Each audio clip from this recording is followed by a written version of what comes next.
salita sa kaunawaan, sa magitan ng kapangyarihan ng Banal na Espiritu, dahil ikaw lang ang makapagliligtas. Ako'y hamak na tagapagpahayag mo lang ng iyong mga salita.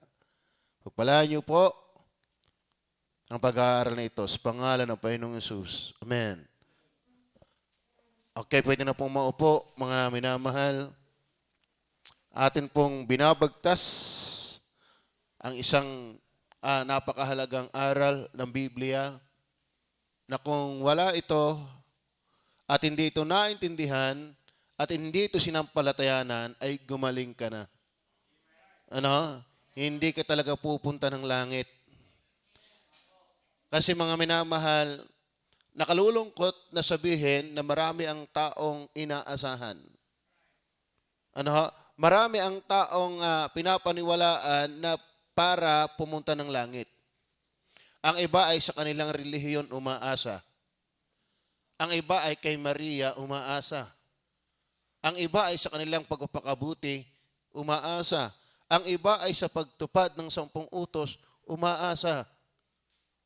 Pero ang turo ng Panginoon, ang tangi mong pag-asa ay ang Panginoong Hesus. Ano ho? Sabi, ako ang daan at ang buhay at ang katotohanan, walang sino mang makaparoroon sa Ama. Ay sabi walang sino mang makaparoroon sa Ama kung hindi sa pamamagitan ko. Ang liwanag, kung hindi sa pamamagitan ko, walang pupunta sa Ama. Tama ba? Ang liwanag dun walang pupunta sa Ama kundi sa pamamagitan ko. So kung sinabi ng Panginoon Jesus, walang pupunta sa Ama kundi sa pamamagitan ko, siya lang. Siya lang. Hindi mo sinabi niyang walang pupunta sa Ama kung hindi sa pamamagitan namin. Di ba? Hindi naman ganoon ang pagkabanggit, kundi sa pamamagitan ko. Ano? At pag sinabing ko, person yon. Therefore, hindi binyag yon. Dahil ang binyag, tubig. Ang ko, pronoun. Tama ba? Noun yun. Pronoun nga. Pang-persona yon. So, ang tagapagligtas ay persona. Bakit? Ang ililigtas ay persona. Tama ba? Ang tao ay persona. Kaya, ang nagkatawang tao ay persona. Hindi marami ang nagkatawang tao. Iisa. Hindi ang Ama, hindi ang Holy Spirit. Christ alone. That's why Christ alone is the mediator. Pinag-usapan natin pag sinabi mediator, ang Panginoong Hesus lamang ang tagapagpayapa ng magkalabang banal na Diyos at makasalanang tao. Yan po ang ating pinag-uusapan. Ngayon, kapag hindi ka lumapit kay Jesus, nagsisisi ng iyong kasalanan at nanampalataya, magkalaban kayo ng Diyos habang buhay. At ang kalaban ng Diyos, alam nga namang patirahin niya sa kanyang lugar. Saan kayo nakakita? Magkaaway, magkasama sa kwarto? Yung talagang mortal na magkaaway? Hindi pwede. Ano ha? Ay akala ko ang Diyos ay pag-ibig, kaya nga ibinigay niya ang kanyang bugtong na anak, di siya pag-ibig, ay ayaw mo pa rin. Sorry. Tama ba? Kung bagay alok-alok ka na sa iyo ang mais at ikigutom na gutom ay ayaw mo pa rin, sorry. Ikaw ang may problema. Gutom kayo, binigyan na kita ng pagkain, ayaw mo Tama ba? Ang ginusto mo pa kung ano-ano. Si Kristo yung lunas, bakit sa iba ka pumunta? The love of God was in Christ. Outside of Him are nothing but God's wrath. Labas kay Kristo, puot na ng Diyos. Kaya kapag hindi ka lumapit kay Jesus, nasa ilalim ka ng galit at sumpa ng Panginoon. Are you with me? Sa liwanag po naman ng talata, ibig ito pinugugulo ng mga ito. Napaliban lang ako ng Biyernes, subaybayan niyo po yung osas. Dahil kami galing sa tiyo ko, may patay ang kapatid ng tatay ko, and then may ginagawa po dito. Hindi ako nakapag-review. Alam niyo ba, nakakalungkot? May mga ginagamit silang talataan na para baga kung titingnan mo, ay bukod kay Jesus, Meron pa. Ang problema kasi nila ay ganito eh. Kapag ang tao talaga hindi mo nakitang si Jesus lang ang lunas, kung ano-anong makikita mo. Tama ba? Ay sala naman. Kasi pagka sinabing, ako ang daan, at walang pupunta sa magitan ko, kundi sa magitan ko, therefore, iisa yon. Ano? So nakita natin, una, bakit si Kristo ang tanging o nag-iisang tagapamagitan, sabihin nating tagapagligtas. Bakit? The name of mediator. Binanggit na eh. Di ba? Sabi, for there is one God and one mediator between God and man, the man, Christ Jesus. Hindi, sabi ko nga sa inyo ni Linggo, hindi sinabing, guess who? Hindi eh. Given kung sino. Hindi sinabing si Maria. Hindi sinabing Iglesia ni Cristo. Hindi sinabing dating daan. Hindi sinabing Seventh-day Adventist. Hindi sinabing born again. Hindi rin sinabing Baptist. The only mediator ay given yung name. So hindi na tayo pinanghula. Sino kaya yun? Hindi na eh. So hindi tayo iniwanang kakapa-kapa kung sino ang tagapagligtas. Given already yung name. At binagtas natin na ang daming mga talataan, namili lang ako. Dahil kung aking papatulan yung concordance na ibinigay ng name pa lang, isang buwan na tayo. So, ibig sabihin, isang damakmak na pruweba, mga minamahal, that Christ alone can save us. He alone can mediate between man and God. Holy God and sinful man. Only Christ. Are you with me? And then, nakita po natin, mga minamahal, the nature of mediator. The nature of mediator. Alam mo kung bakit si Kristo lang ang pwede mamagitan sa tao as a Diyos? So, ibig sabihin, hindi, kung ang problema, mga batid, kaya napahamak ang tao ay sa pagitan ng tao sa tao, pwedeng ang tao lang ang mamagitan. Hindi naman pwede mangyari ang nag-awa ay Diyos at Diyos. Dahil may eternally united ang Trinity. Ang nagkaroon ng problema ay pagitan ng Diyos at tao. Tama ba? Kaya ang mamamagitan dapat Diyos at tao. Ay wala namang Diyos na nagkatawang tao, kundi si Kristo lang. Si Maria na may hindi talaga Diyos na nagkatawang tao. Yung iba, sinasabing ina ng Diyos, sala. Ina na nagkatawang taong Diyos. Hindi ina ng Diyos. Walang ina ang Diyos. Ano yung mag-anak? Mga nakakalungkot na aral, pero hindi pinapansin ng mga membro nila. Ano? Kasi doon kung saan ako namulat, doon ako mamamatay, hindi ka nga mulat. Minsan hindi na tayo nagtatanong. Hindi na tayo nag-uusisa. Ang problema kasi na yan, hindi ka nga interesado sa katotohanan. Tama ba? Okay. Ngayon, so I do have maliwanag po sa atin yon. Kaya ang Panginoong Jesus lang ang pwede mamagitan sa tao at sa Diyos. Ay sino ba yung Diyos at tao at the same time? Kaya nga John 1:14, nagkatawang tao ang berbo. Sa Filipos chapter 2:5 verse hanggang 11, sabi niya, na siya bagaman nasaan yung Diyos ay hindi niya minarapat panangnan ang pagkapantay niya sa Diyos, kundi bagkus hinubad niya ito at nag-anyong ano yun? Alipin. Nung sinusumpong ang tao, ay nag-anyong alipin at magmasuno rin sa Diyos. So, kaya si Kristo lang po ang pwede mamagitan sa tao at sa Diyos dahil wala namang persona na ang kalagayan ay Diyos at kalagayan ay tao. Si Kristo ay 100% na Diyos at 100% na tao. Are you with me? Ay issue ho yan sa maraming relihiyon. Saan ka nakakita ikang Diyos naging tao? At Diyos at taong Diyos? Meron. Si Kristo nga. Ngayon, ang problema nga hindi mo makita di problema mo yan. Meron. Saan ka nakakita? Meron nga. Hindi natin pwedeng tanggihan na si Kristo ay Diyos. Bet ang mga demonyo, sasambahin siya. Ikaw na anak ni David. Sumamba siya nangangatal pa nga daig pa nga ang tao. Nang makita ikaw na anak ng Diyos, sumamba ang demonyo. Ang mga tao sinamba niya. Sumamba sa kanya. Ang mga alagad sumamba sa kanya. Ang mga anghel sumamba sa kanya. At ang sabi niya John 1:3, siya lumikha ng lahat ng bagay.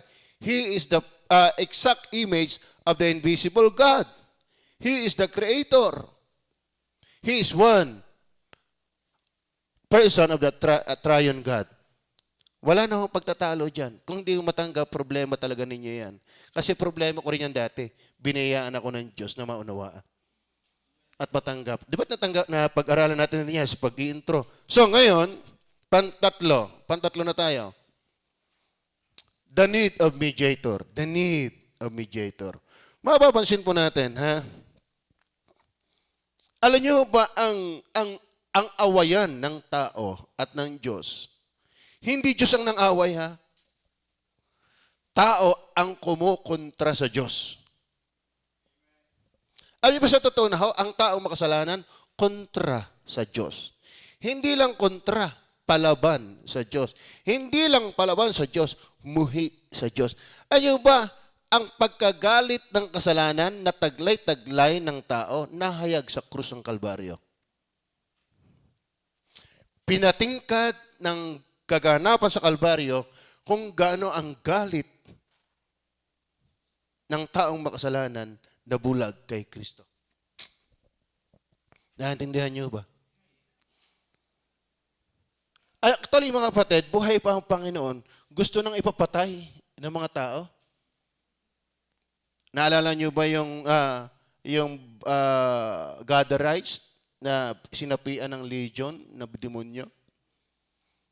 At nang gumaling, nakiusap ang demonyo, ako ay papasukin mo sa mga baboy. O, kita niyo yan. Ang demonyo nakakausap. Kaya dapat ang anak ng Diyos nananalangin din. Tama? Abay, pinadala sa yung libong legion na demonyo sa baboy, yung baboy nagpatiwakal sa bangin. Nabasa niyo ba yan? At ang mga balita yun na may-ari, ano sinabi ng Panginoon sa kanila sa Panginoong Jesus? Pinagtabuyan nila ang Panginoong Jesus. Pinagtabuyan nila ang Panginoong Jesus. Alam niyo ba ang tao, hindi welcome ang Panginoong Jesus sa buhay ng tao. Tatandaan niyo yan. Doon sa Roma chapter 1, tingnan niyo po, Romans chapter 1,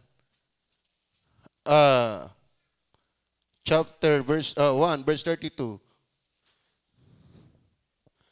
Nabagaman, yan. At verse 30, backbiters, haters of God. Haters of God.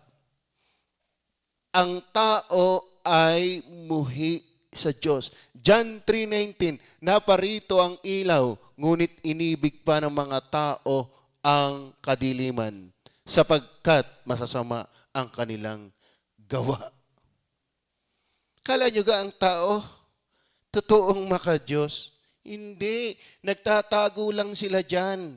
Pero ang kanilang puso ay talagang nire-reject ang Diyos. Ayaw nila sa Diyos. Kaya yung maligtas, yan ang pinakadakilang milagro sa lahat ng milagro. Bakit? Bet mo iniibig yung hindi mo iniibig. Bet ka interesado ngayon sa hindi ka dati interesado. Yan po ang kaligtasan. Yung wala kang hilig sa Diyos, ngayon hilig mo na. Yan po ang kaligtasan. Hindi yung umiyak, hindi sumapi ng reliyon, hindi, kundi nabago ang pananaw mo sa Diyos. Are you with me? Yan po ang kaligtasan. Nagkaroon ka ng isang matingkad at mataas na pagtingin sa Diyos, not like before. Pero nang ang tao, hanggat hindi paligtas, talagang magkalaban. Nagsimula yan sa Genesis chapter 3 verse 15. Di ka tayo sabi? Basahin natin ang Genesis 3 verse 15. Ano sabi doon? Dahil sa kasalanan, nung bumagsak na ang tao sa kasalanan, nasabi, at papapag-alitin ko, ikaw at ang babae, at ang iyong binhi at ang kanyang binhi. Ito ang dudurog ng iyong ulo, at ikaw ang dudurog ng kanyang sakong. Alam niyo ba, ang mga anak ng Diablo ay pag-aalitin. Diablo at ang Diyos magkalaban.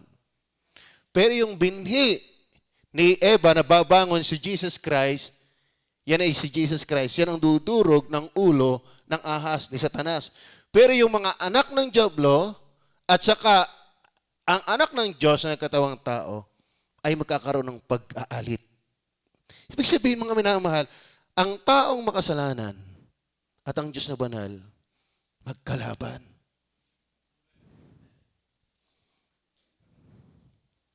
Tatandaan ninyo. At galit na galit ang tao sa Diyos. Alam niyo, yung minamahal ng taong Diyos, likha nilang Diyos, hindi yun ang tunay na Diyos. Sa totoo na, ang tunay na Diyos, kontra, bida, sama-sama mong gusto. Kaya ang Diyos, ang tao'y galit na galit sa Diyos. Lalo nang ibinigay yung 10 utos, lumantad na yung panuntunan ng Diyos.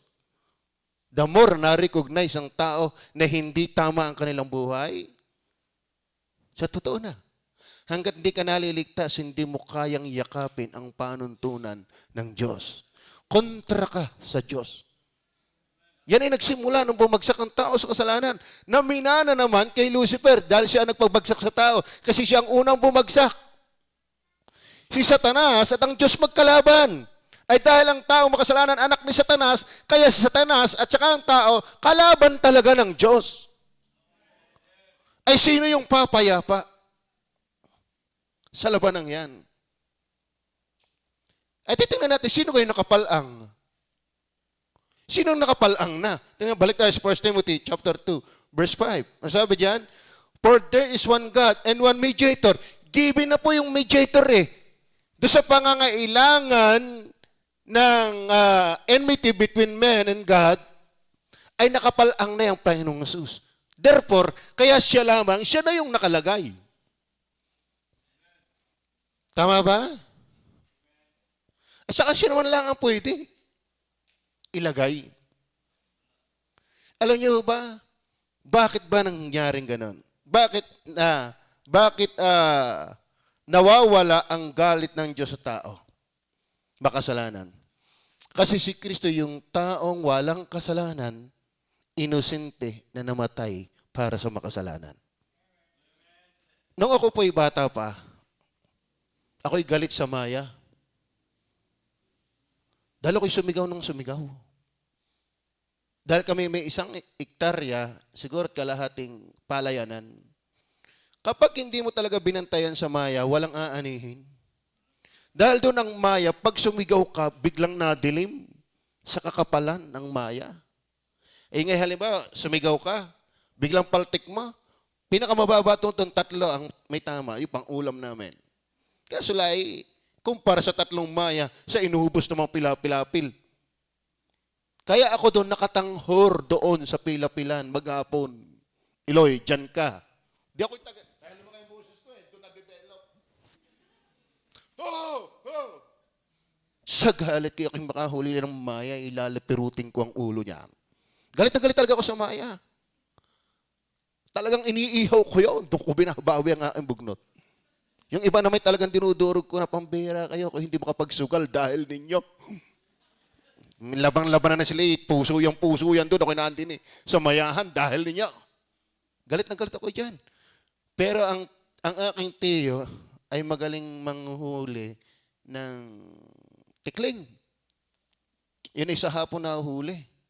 Merong dahon ng tagbak, may kawil na maliit, lalagyan yung bulati, tutukuin yun. Alam niyo ba, merong isang tikling na huli.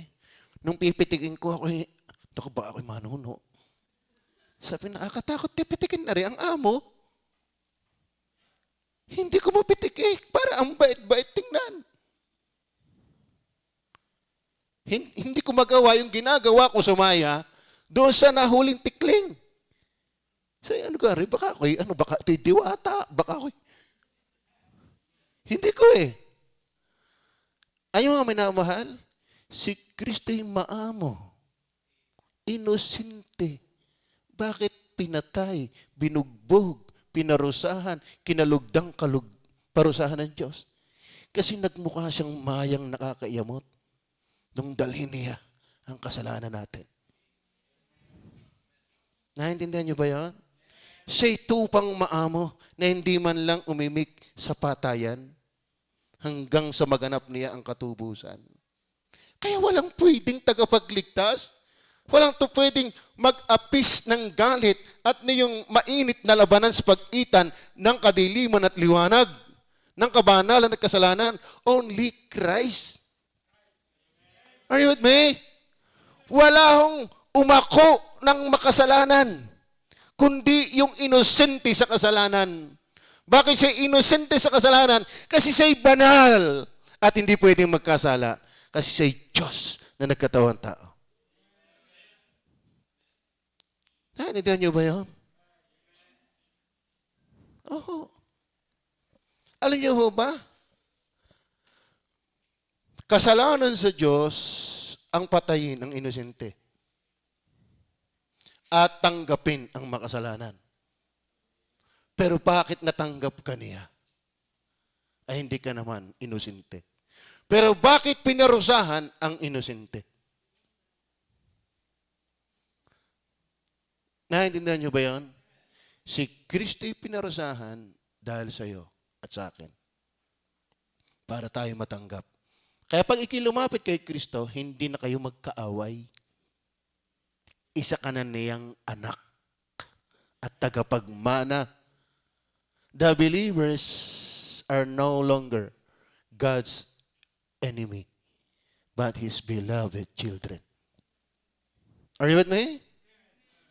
Inalis na tayo sa sumpa, inalis tayo sa puot ng Diyos dahil nahupa, nawala, nalubag ang galit ng Diyos dahil sa inusinting namatay para sa atin. Kaya siya lang. Sino pa kayo niya tinuturo? Ano kang kabubulag ng mga taong yun? Tama ba? Gusto niyo ba mahaligtas? Gusto niyo ba matiyak na ikaw ay hindi na nasa ilalim ng galit ng Diyos? Gusto niyo ba matiyak na ikaw ay palangit pag namatay? Punta kay Maria. Pabautismo ka. Kamangmangan. Kamangmangan. Pambihira. Kung papanoorin niyo po yung pelikula The Passion of the Christ, yan ho ay hindi pa kompletong pagkuha ng eksenang naroon. Hindi kayang ilarawan ang pagdurusang ginawa sa Panginoon. Are you with me? Tapos mamaya pala ang panukdulan, kautusan pa rin. Pagsabi sa simbahan, mangmang. Ba't pa siya namatay? Ba't pa siya nagkatawang tao? Yung pala na may kaya na sa binyag. Yung pala may kaya ng pagsabi sa reliyo, yung pala may ganong kasimple lang. Bakit luluran pa ang Panginoon? Bakit hahampasin pa siya? Bakit siya kukurunahan pa ng tinik? Bakit pa siya ipapasok sa kamay sa paa? Bakit pa siya papatayin? Yung pala na may magpakabait lang yung okay na.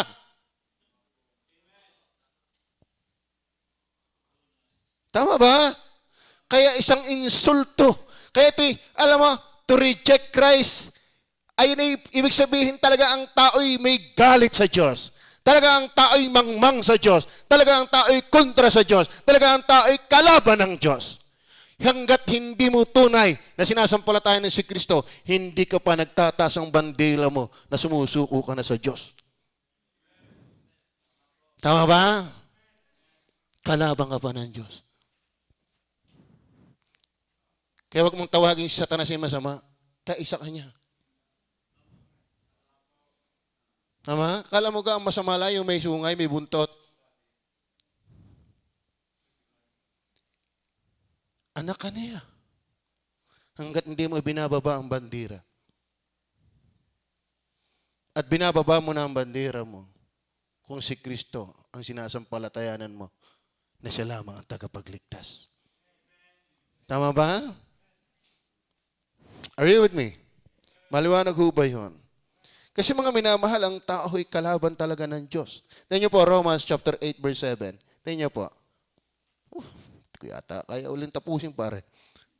Sapagkat ang kaisipan ng laman ay paggalit laban sa Diyos. Ang kaisipan ng laman. Ibig sabihin, yung likas na makasalanan bahagi ng tao ay pakikipaggalit laban sa Diyos. Bakit?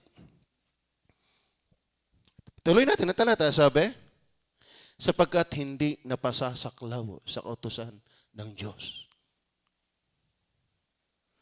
Hindi naman ibig sabihin laging minumura mo ang Diyos. Simple lang yung ayaw mo sa kanyang salita. Galit ka na sa Diyos. Tama? Opo. Naku! Nakaka-lumbay. Yung iba akala yata yung galit ipag nasigaw. Yung may hawak na 45 at natututok sa ulo. Sa totoo na mga batid, kapag kontra ka sa gusto ng Diyos, kalabang ka na ng Diyos. Tama ba? Doon sa Exodus, tingnan niyo po, Exodus chapter 20. Exodus chapter 20. Nabaalaala ko lang.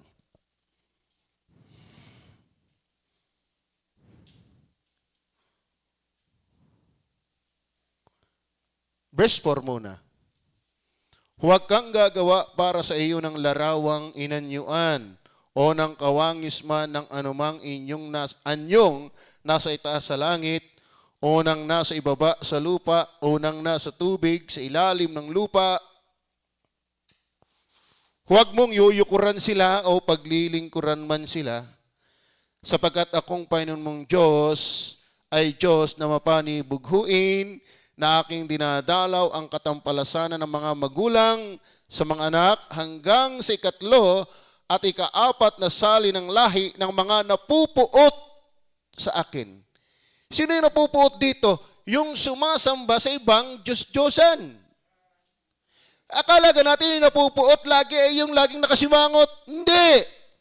Yung kinukontra mong Diyos sa kanyang ayaw. Ang deklarasyon ng Biblia, sa mga napupuot sa akin. At sila'y manggagawa ng katampalasanan. Akala nila reliyoso, pero walang kwenta yon.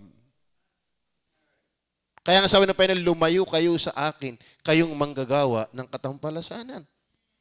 Wala kang mabuting nagagawa hanggat kalaban ka ng Diyos.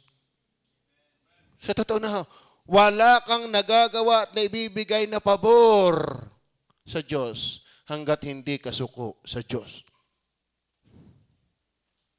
Are you with me?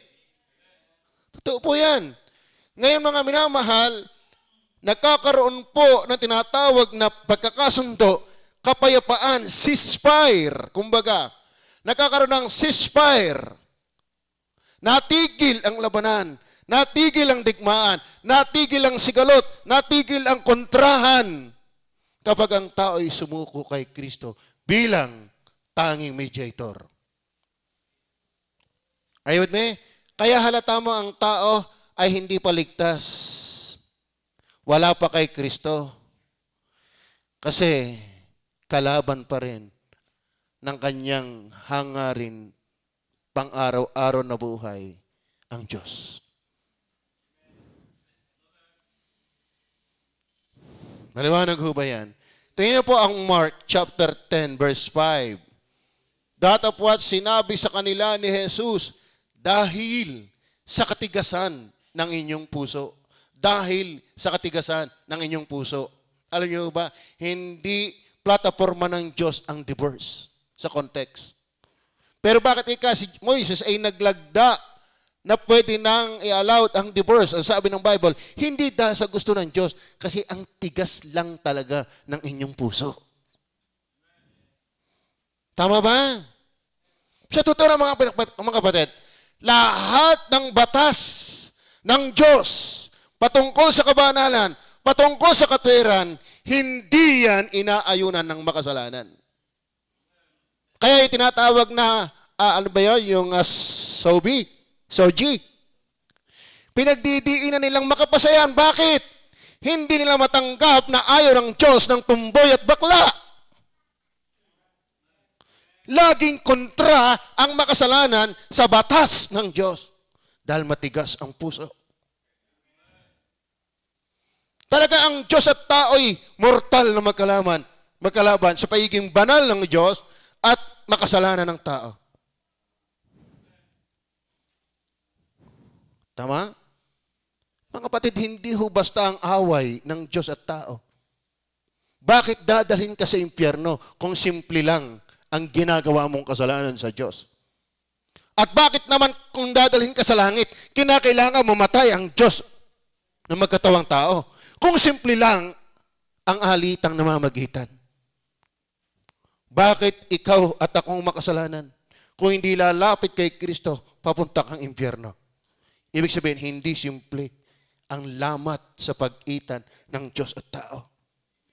Bakit yung pupunta ng langit ang naging dahilan na katawang-tawang Panginoong Hesus at namatay doon sa krus ng Kalbaryo?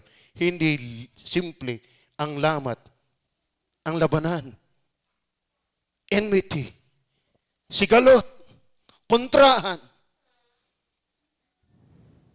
sa pagitan ng Diyos at tao. Are you there? Gusto niyo ba ng langit? Sabagay, wala namang taong ayaw sa langit. Sa gustuhin mo man ang langit, ayaw mo naman sa tagapagligtas, paanin. Tama ba? Lahat naman ng tao gusto sa langit kaso lang yung paraan ng langit ayaw mo. Alangan. Gusto ko ikaw pumunta ng Amerika. Ayaw mo naman kumuha ng passport. Tama ba? Gusto mo nga ang Amerika. Ayaw mo naman kumuha ng passport. Hindi yung gusto mo ang masusunod. May proseso. May sistema.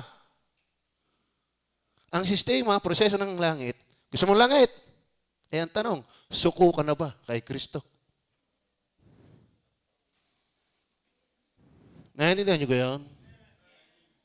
At pag hindi, managinip ka na lang ng Amerika. Sabihin ko sa inyo, ang langit, panaginip lang sa iyo. Hanggat si Kristo'y tinatanggihan mo.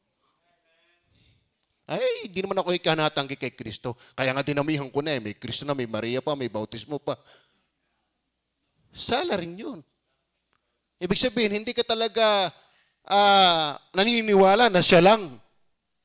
May reservation ka. Kung pumali ako kay Kristo, may Maria pa. Tama?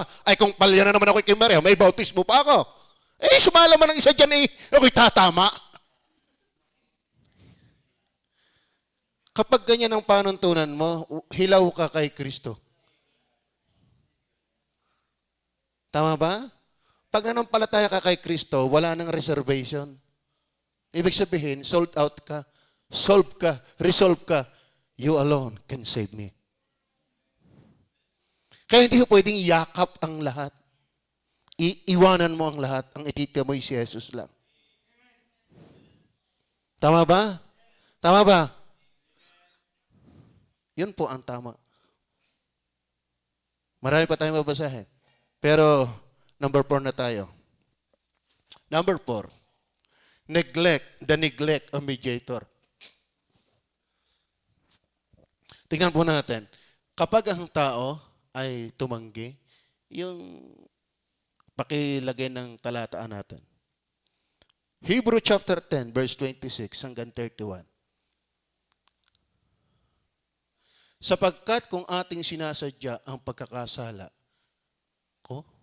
yan ay ginagamit ng mga kulto. Kita mo ligtas ka na. Paano kayo kisumagya ng kasalanan? Hindi nila alam kung ano ang sinasagyang kasalanan dyan. By the context of the book. During those days, dang panahon yan, existing pa yung templo. Kasi giniba lang yung 70 AD.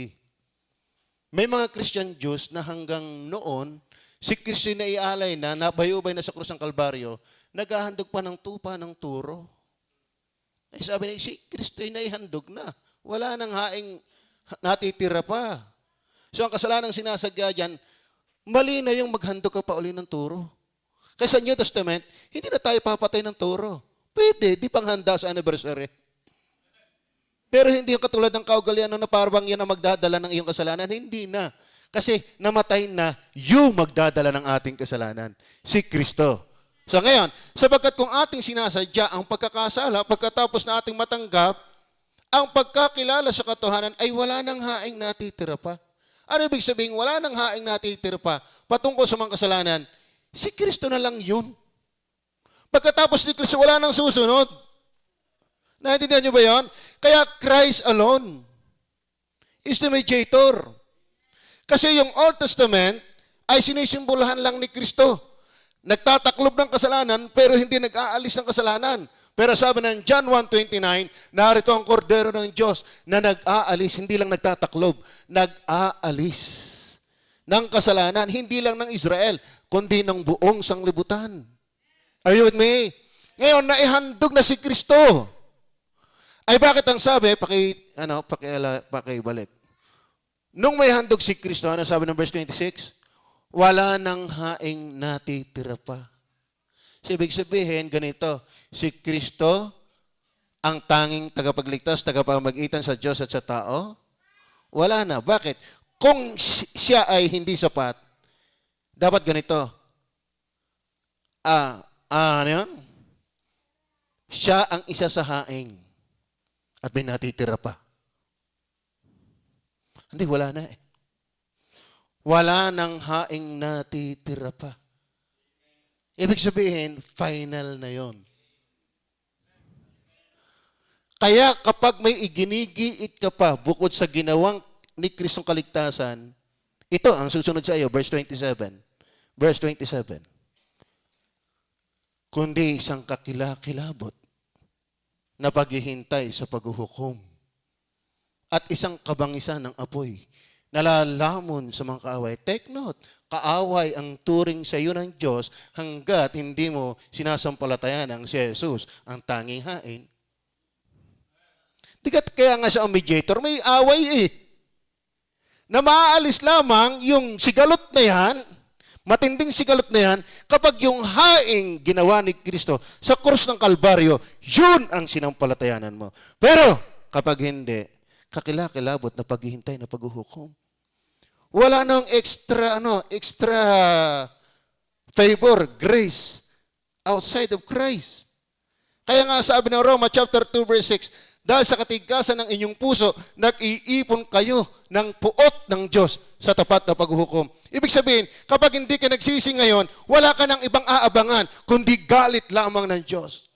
Ang sabi ng John chapter 3 verse 36, ang sumasampalataya sa anak ay may buhay na walang hanggan, ngunit ang hindi tumatalima ay sumasa kanya ang puot ng Diyos. Ibig sabihin, kapag hindi ka na nampalataya kay Kristo, labas sa kanya, puot na lang ng Diyos.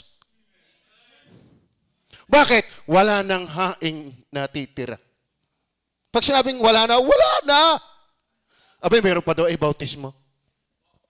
Ano kang pagsaul? Tama ba? Ay, pero ba yung pagiging mabuting tao, ay, kang sutil na ngayong lahi.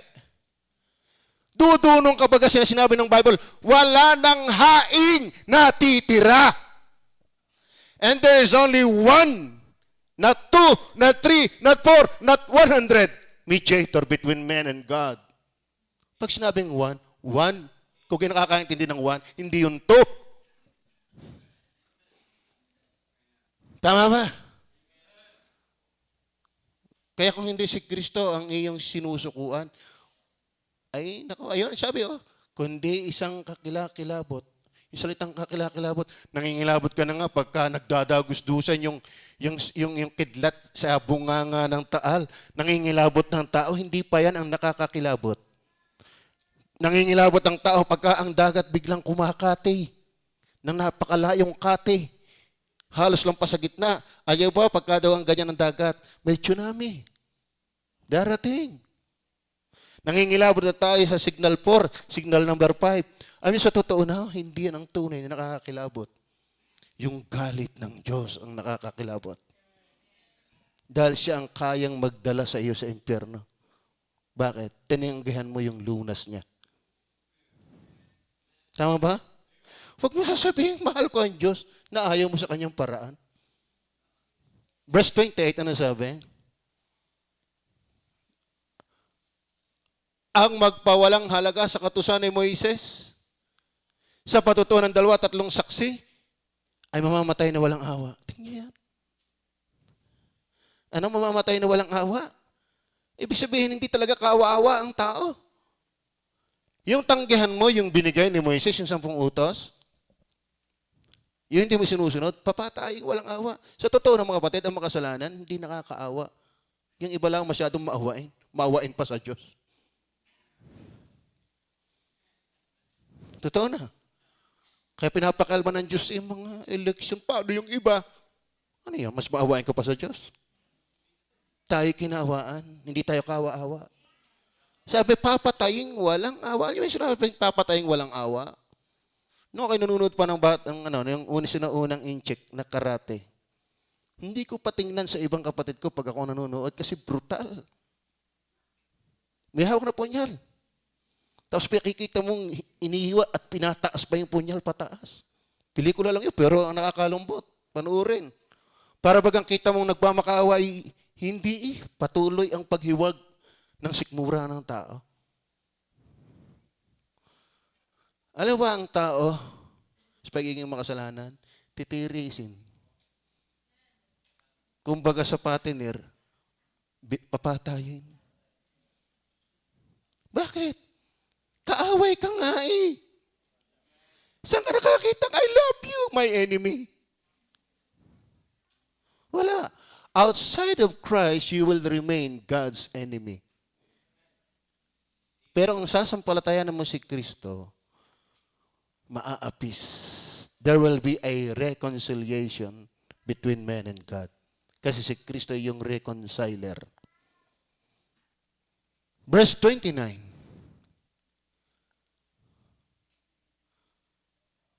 Gaano kayang higpit ng parusa? Yun ikang maghamak sa batas ng Moises ay kakilakilabot na, ay gaano kayang higpit? Batanggan nyo ito, anong higpit? Gaano kayang higpit ng parusa sa akala ninyo? Ang ihahatol na nauukol doon sa yumurak sa anak ng Diyos, hanggang ginawa na niya ang kaligtasan, bautismo ang paraan. Relihiyon ang paraan. Si Maria ang paraan. Ay yun ikang humamak sa batas, papatayin walang awa. Ay di lalo na, yung nabayubay sa krus ng Kalbaryo, ibinuwis na ang buhay, pero ayaw mo pa rin. Mas matindi ang parusa dyan. Are you with me? At umaring di banal sa dugo ng tipan na nagpabanal sa kanya at umalipusta sa espiritu ng biyaya. Verse 30. Sapagkat ating nakikilala yaong nagsabi, akin ang paghihiganti. Sige, galingan mo na ang pagtanggi mo. May araw ka rin. There will be a great white throne of Christ. Lahat ng tao'y luluhod sa trono ng Kristo. At kapag ang iyong kasalanan hindi napatawad, ang sabi, at ibinulid sila sa dagat-dagatang apoy. Yun ay wala ng pahinga, araw at gabi, kailanman. Galingan mo na ang pagtanggi. Hindi yan maiiwasan. Alam mo, kung hindi totoo na may impyerno at kailangang maligtas, napakamangmang ng mga Panginoon para magkatawang tao. At babayubay sa krus ng Kalbaryo. Ano yun? Tayo nga ay marunong, alam natin yung wag mag-aksaya. Ba't naman si Kristo mag-aaksaya ng panahon? Wala namang palang impyerno. Wala namang palang kasalanan na dapat parusahan. Yan ay daya ni Satanas na inilalagay sa ating isip na, no, huwag kang matakot yun eh, sabi-sabila ng mga yan, di maintindihan. Tama ba?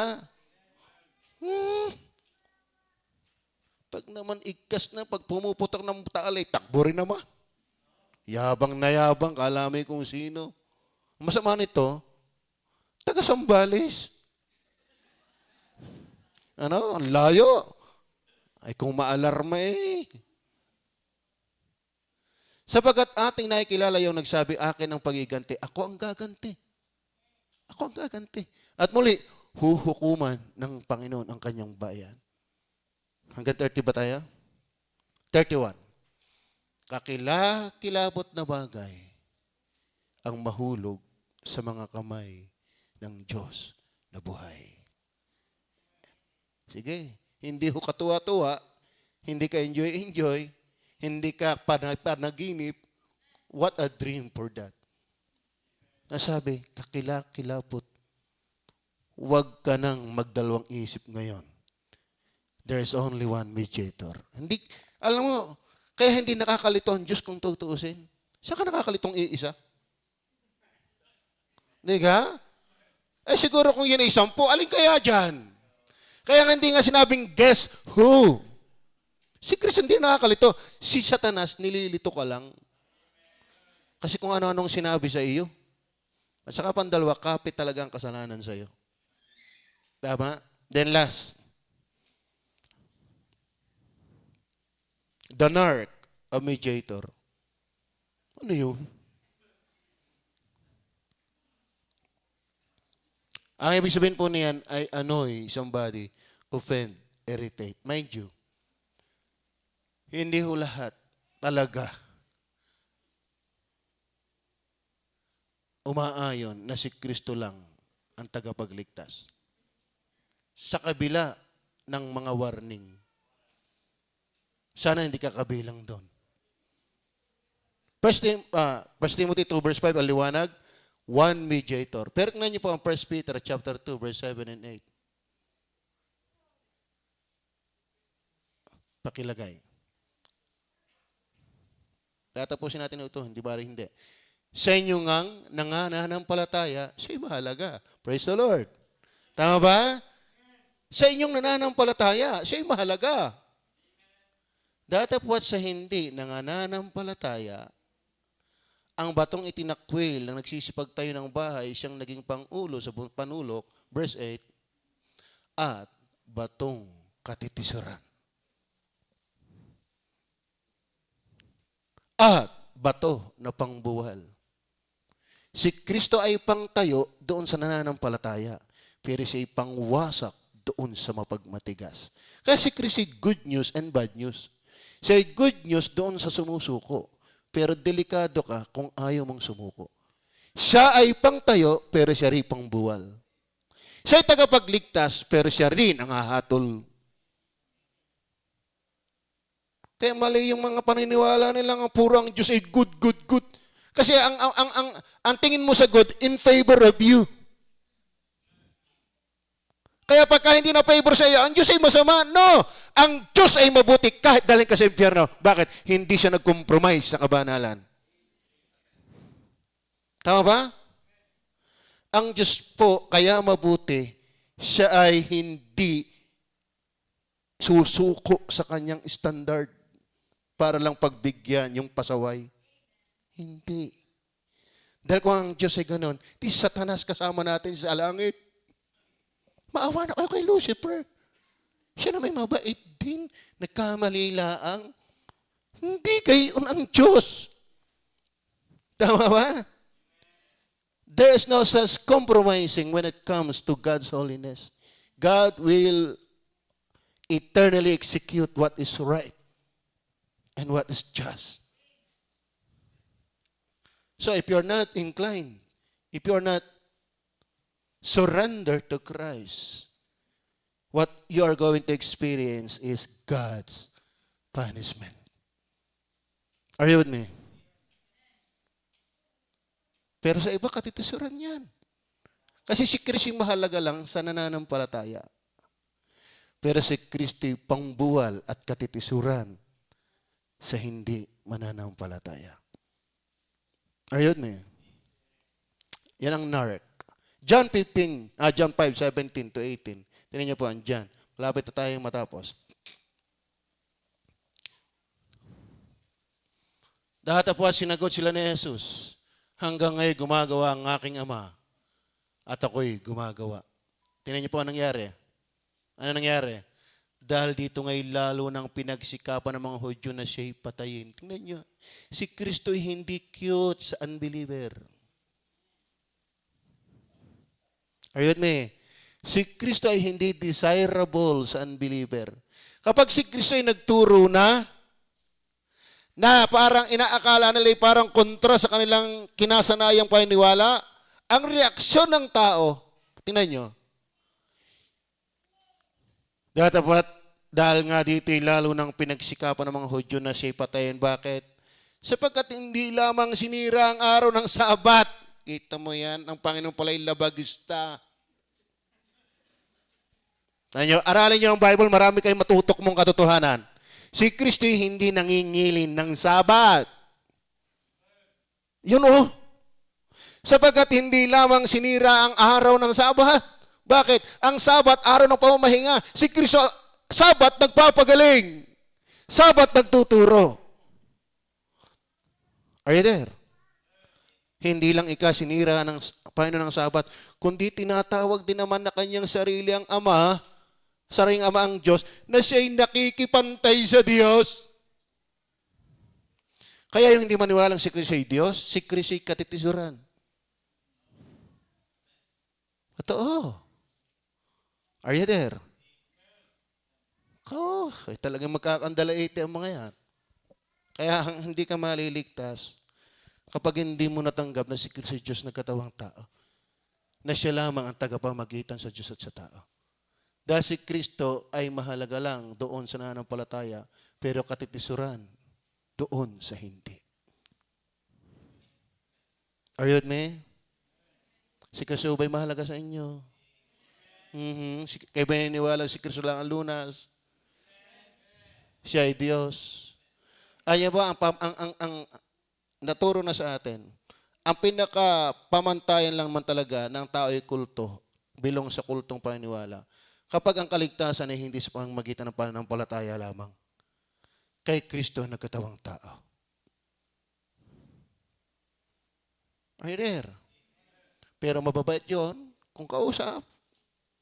Talagang di makabasag pinggan.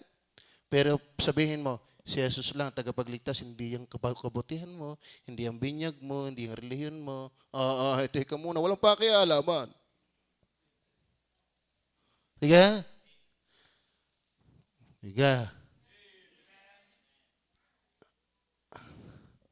Sabi nga sa inyo, doon sa lumang tipan, mayroon tinatawag na tabernakulo. Kumbaga, halimbawa sa SM, pagpasok mo, di ka't mabango ang SM. Alam ba't walang aircon yun? Lahat ng isda doon nangamoy. Ang baho doon. Ang templo ho, doon sa panahon ng lumang tipan, pagpasok mo doon, ang bango. Bakit? Meron ho doon kinukuhang bulaklak na pinipiga at ginagamit talaga pang pabango ng templo. Pero hindi lahat ng bulaklak na mabango ginagamit nila. Kasi may mga bulaklak na mabango lang hanggat hindi pinipiga. Pero pag pinipiga mo, nabaho. Ganyan ang tao. Panglabas lang ang bait. Pero idiin mong si Kristo lang ang tagapagligtas. Hintay! Hindi mo ako pwedeng pilitin dyan. Kapag pinilit mong si Diyos na nagkatawang tao, hintay! Ang kinikilala kong Diyos ay ang Ama lang.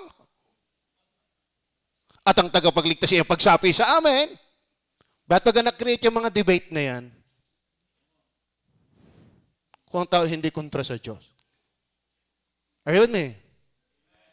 Pero si Kristo ay settled doon sa nananampalataya. Pero siya katitisuran. Pambuwal sa mga hindi. Then last, John 10:30-33. The Narc Mediator. Ito yung inaayawan. Ito yung tinutuya. Ito yung pinagkakandalaitihan. Hindi nila matanggap na si Kristo lang. Hindi ho bago yan noon pa. Tama ba? Sa panahon po ng mga apostoles, marami na ho silang kalaban na may iba't ibang relihiyon. Noon pa ay tinatanggihan na ang tanging lunas ay ang Panginoong Hesus. Ako at ang Ama ay iisa. Anong nangyari nung salitain niya yan? Nagsidampot uli ng mga bato ang mga Hudyo upang siya'y batuhin. Tingnan niyo yan. Bakit? Nung sinabi niyang ako at ang Ama ay iisa. Kaya pagdating ng verse 13, sinagot sila ni Jesus, maraming mabubuting gawa na mula sa Ama, pinakita ko sa inyo. Alin sa mga gawang iyon ang binabato niyo sa akin? Verse 33. Sinagot sila ng mga Hudyo, hindi dahil sa mabuting gawa ay binabato ka namin, kundi sa pamumusong. At sapagkat ikaw, bagaman ikaw ay tao, ay nagpapakunwari kang Diyos. Kita mo yan. O, alam nilang si Kristo ay tao, pero yung sabihin niya ako at may iisa, yun, dila, ayaw. Are you with me? Kaya mga minamahal, si Kristo lang ang pwede kasi nga si Diyos nagkatawang tao. Ayaw ng Muslim yan. Ayaw ng iglesia ni Kristo niyan. Ayaw ng dating daan niyan. Lalo namang ayaw ng saksi niyan. Ang baptist, parang gusto. Hindi ho automatic ka pagka-baptist ay gusto mo yan. Don't tell me na ikaw ay baptist. Tanggap mo na si Kristo ay tagapagligtas mo lang. Nasaan ang buhay mo? Ba't adik ka sa Mobile Legend? Tanungin mo si Kristo pag nagkatawang tao, yung kaya maglaro ng Mobile Legend? Kaya wag kang papakapiho, baptist. Wag kang papakapiho. Tama ba? Oo. Kumusta si Kristo sa iyo? Sabi nga sa inyo, halata mo ang taong nakain araw-araw. Bakit? Talab sa kanya yung kinakain. Hindi mahina si Kristo para hindi ka talban. Are you with me?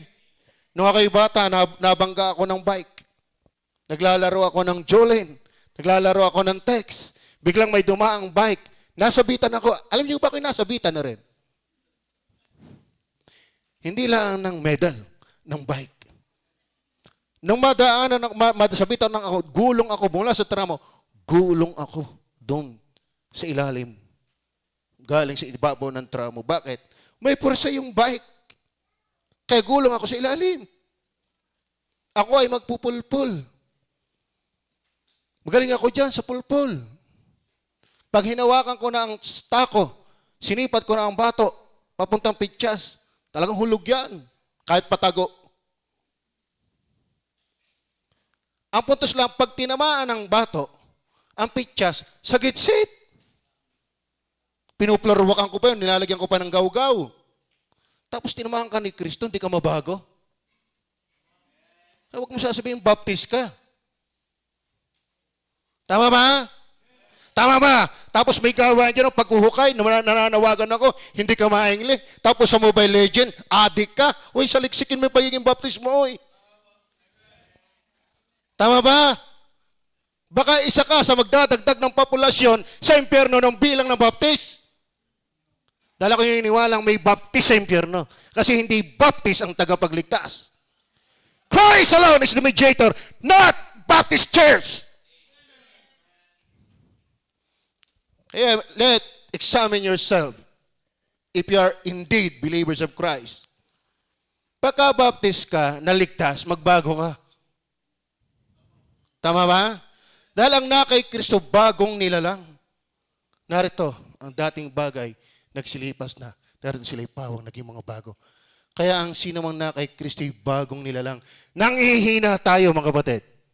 Pero huwag kang mahirati dyan kung ligtas ka talaga.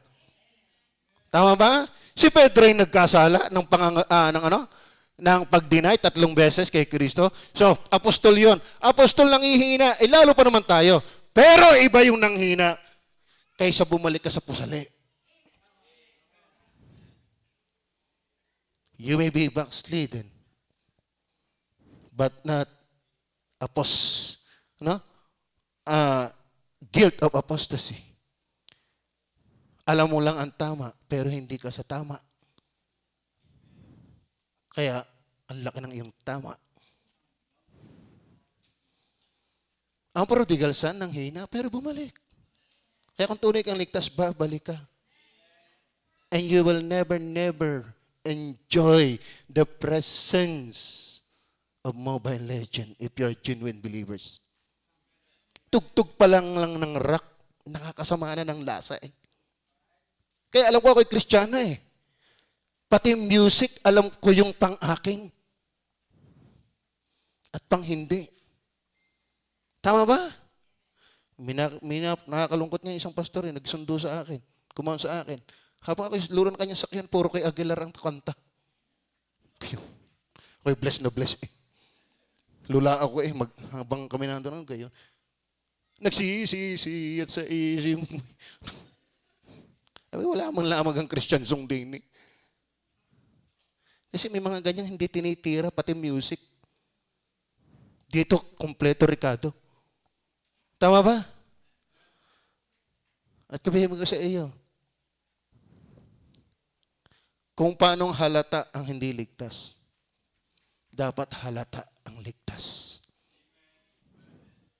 Halatang halata ang hindi ligtas. Kaya dapat halatang halata ang ligtas. Are you with me? Are you saved? Tigilan nyo na yung Mobile Legends na kung kayo ligtas talaga. Huwag kang sinungaling. Alam mo, kung yan nakakaganda sa buhay Kristiyano, hindi mo ako maunahan. Tama? Tapos may gawain simbahan, hindi ka matawagan. Tamad mo. Tama ba? Tama ba? Natitis nyo yun, nananawagan sa inyo, wala ka namang ginagawa. Lalo kung ang ginagawa mo ay Mobile Legend lamang. Aba, siya sa atin mo yung kukutin mo. Tama ba? Tama ba? Yan, nagalit si pastor. Isasama ko talaga yan. Isasama ko talaga yan. Dahil hindi simpleng usapan ang nakay Kristo. Minsan sa atin mukhang Kristiyano lang paglinggo Nagbubukas lang ng Bible pagkalinggo Yung iba hindi na. May ano naman may TV na. Lunes hanggang Sabado, kumusta ka? Tama ba? Kaya alam niyo, sa totoo na sana sa Baptist, purong Christian. Hindi may lahok. Tama ba? Pag kayo nag-ani ng palay, nagpapahangin. Bakit? Hindi purong palay may ipa. Naintindihan niyo ba yan? Pag yan ginagayaan muna. Ako ang taga-sipol, pagkalma. Sabi ng email, Daddy, turo ka mag-whistle. Inaagag yan. Pagdating ng hangin, dire-diretso yung may laman, yung ipa tilapon. Bakit? Hindi automatic sa isang balde ng palay, purong palay. Ako naniniwala, baka sa 200 membro ng God is Able Baptist Church, hindi purong ligtas. Sana hindi ka kasama doon. Kaya titigilan mo na yung mga kamunduhan yan. Kung talagang totoo ka. Tama ba? Kung talagang simple lang yan, di mo kayang iwanan. Si Kristo iniiwan ng langit para sa'yo. Yan ay susukli mo, di mo kayang iwanan. Bait. Tanungin mo ang bait mo. Tama ba? O nilalaro mo lang. Akala mo simple lang yun, mga kapatid. Ko siya. Kung simple lang ang kasalanan, bakit impyerno pupuntahan? Kung simple lang ang kaligtasan, bakit mamamatay pa si Kristo? Tapos sa'yo simple lang. Yung utak mo, simple. Hindi ka nakakaintindi. Tama ba? If you're Christian, mind you, manghihina ka. But, my prayer for you, bumalik ka sa Panginoon. Pagningasan mo uli ang iyong init sa Panginoon. Pero huwag mong sabing iinit ka kung nabubuhay ka sa yelo. Tayo manalangin.